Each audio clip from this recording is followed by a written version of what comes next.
Bapak, Ibu, Saudara sekalian yang dikasihi Tuhan, bagaimana kabar saudara sekalian pada hari ini? Kiranya Tuhan kita Yesus akan memberikan kekuatan bagi kita semuanya. Pada kesempatan yang indah ini, kita bersama-sama beribadah untuk memperingati pengorbanan Tuhan Yesus di kayu salib. Dia mati di salib karena dosa-dosa kita semua. Dia mati di atas kayu salib karena dosa umat manusia. Kebenaran firman Tuhan pada hari ini, Jumat 10 April 2020, berjudul Tabir Bait Suci Terbelah Dua. Bapak, Ibu, Saudara bisa membuka di dalam Alkitab saudara masing-masing, di dalam Injil Matius pasal 27 ayat yang ke-45. Ada peristiwa yang luar biasa terjadi pada pukul 3 sore saat Yesus mati di atas kayu salib, yaitu tabir bait suci terbelah dua dari atas sampai ke bawah. Kemudian di dalam perikop dan di dalam nats itu juga ada peristiwa yang luar biasa yang terjadi, yaitu kubur terbuka dan orang kudus yang telah meninggal bangkit. Di dalam Matius pasal 27 ayat 51 sampai ayat yang ke-52, demikian firman Tuhan. Dan lihatlah, tabir bait suci terbelah dua dari atas sampai ke bawah.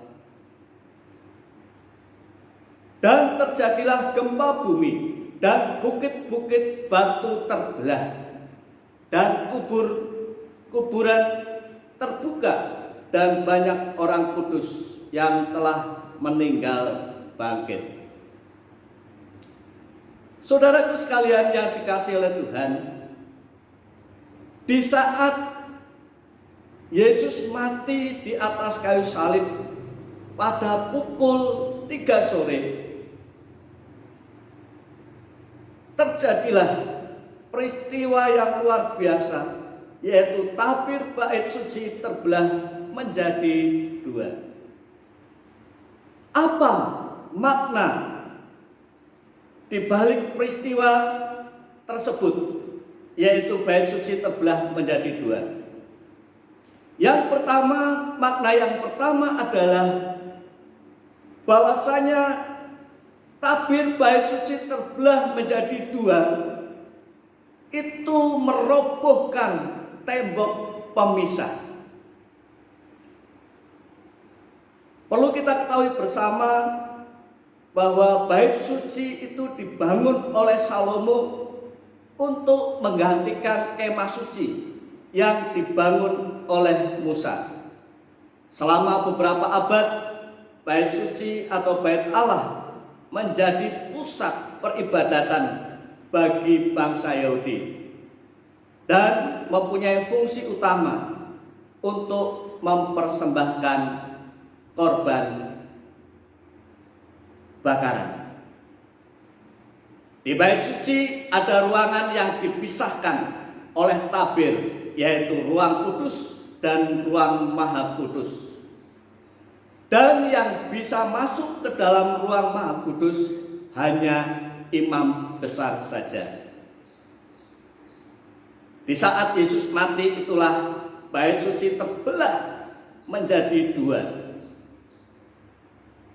Artinya bahwa melalui kematian Yesus, Kristus telah membatalkan hukum Taurat dan segala perintah dan ketentuannya.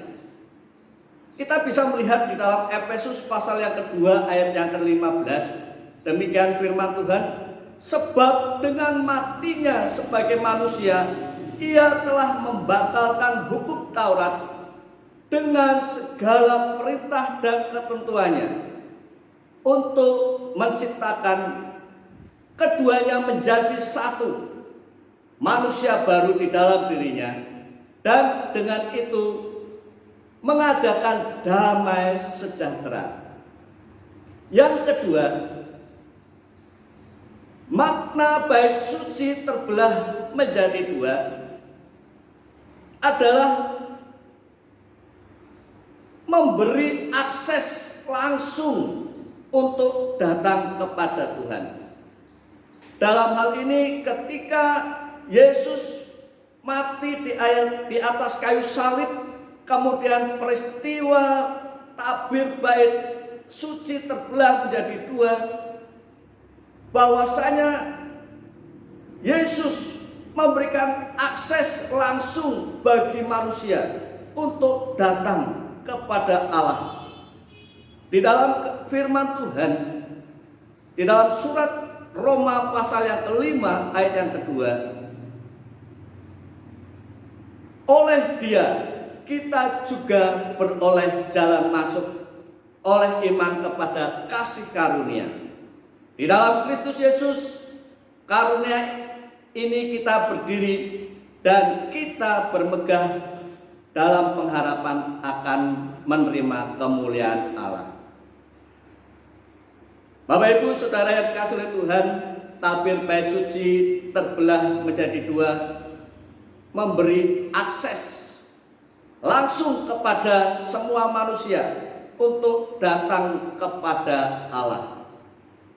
Hanya melalui Yesus ada jalan bagi kita untuk bertemu dengan Allah. Kemudian yang ketiga, makna dibalik tabir bait suci terbelah menjadi dua adalah jalan masuk ke surga. Yang ketiga, maknanya adalah jalan masuk ke surga.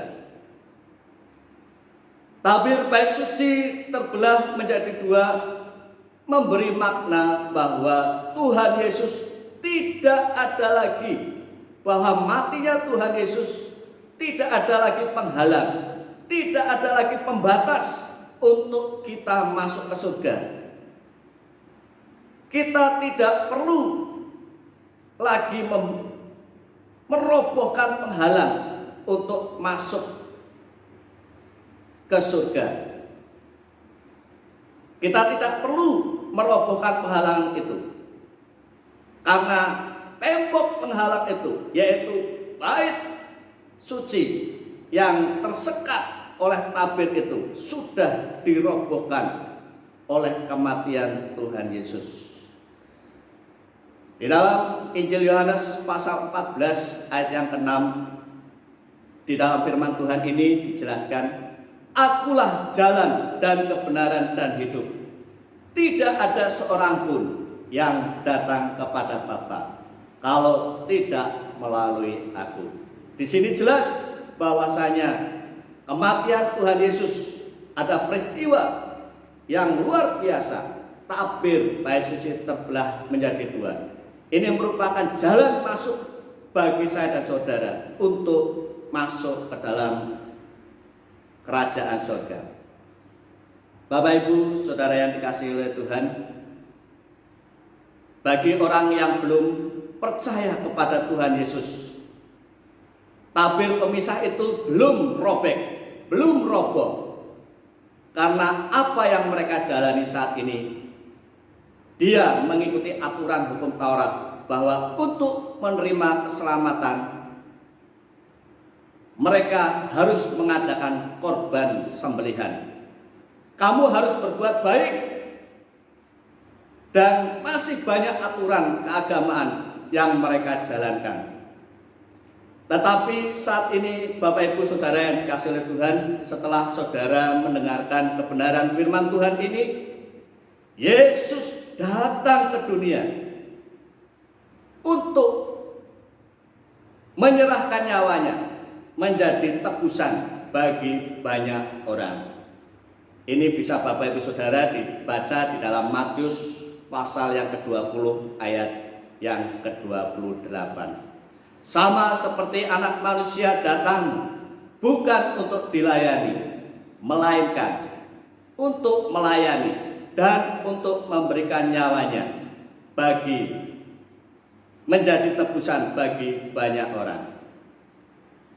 Dengan demikian, saya mengundang saudara, jika saudara ingin datang langsung kepada Allah untuk memperoleh pengampunan dosa dan untuk memperoleh jalan masuk ke surga, terimalah Tuhan Yesus sebagai Tuhan dan Juru Selamat saudara secara pribadi di dalam hidup saudara. Kiranya firman Tuhan ini akan memberkati Bapak Ibu Saudara sekalian dan kita semua. Untuk mengakhiri kebenaran firman Tuhan pada saat pagi hari ini, saya akan menyanyikan sebuah pujian yang berjudul Tak Terukur Kasih-Mu Yesus.